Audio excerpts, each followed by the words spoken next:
સારંગપુરમાં હનુમાનજીના પગની નીચે આ સ્ત્રી કોણ છે? શું તમે જાણો છો? જો ચેનલને સબસ્ક્રાઈબ ન કરી હોય તો પહેલાં સબસ્ક્રાઈબ કરી દેજો. એક સમયની વાત છે જ્યારે શનિદેવનો પૂરી દુનિયામાં કોપ ખૂબ વધી રહ્યો હતો. સાડા શાંતિથી અને પનોતીથી દુનિયા ત્રસ્ત થઈ ગઈ હતી. ત્યારે ભક્તોએ શ્રી કષ્ટભંજન હનુમાનજીની પ્રાર્થના કરી. પછી હનુમાનજી ક્રોધિત થયા અને શનિદેવનો પીછો કર્યો.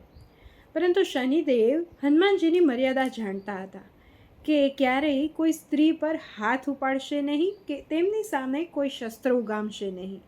એટલે સ્ત્રી સ્વરૂપ ધારણ કરી લીધું. હવે હનુમાનજી સામે સંકટ ઊભો થયો કે જો મારે તો સ્ત્રી પર હાથ ઉપાડ્યો ગણાશે અને જો ન મારે તો ભક્તો નારાજ થશે.